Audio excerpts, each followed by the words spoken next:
আসসালামু বন্ধুরা, আজকে যাবো বীরভূম। চলো এবারে বীরভূম যাই। তোমরা দেখতে থাকো, পুরো জঙ্গল তোমরা দেখতে থাকো, আমরা যেতে থাকি।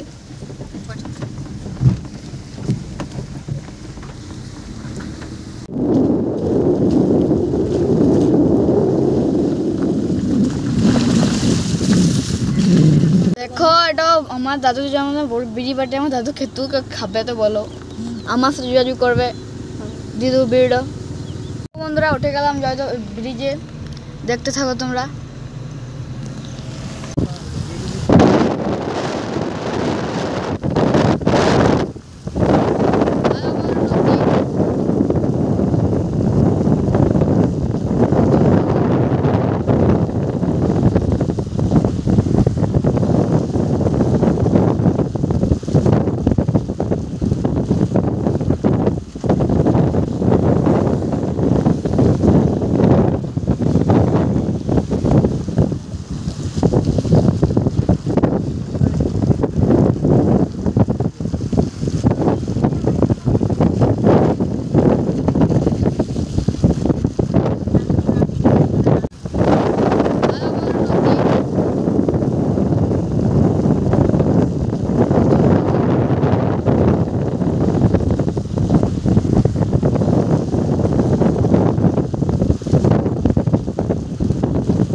দেখো বন্ধুরা, ইন্ডিয়া পাকিস্তান বর্ডার, না বর্ধমান আর মুর্শিদাবাদ বর্ডার, এটা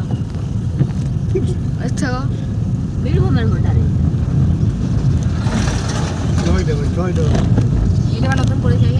দেখো মাঠে কত পানি, চাষ হবে এখানে, দেখতে থাকো।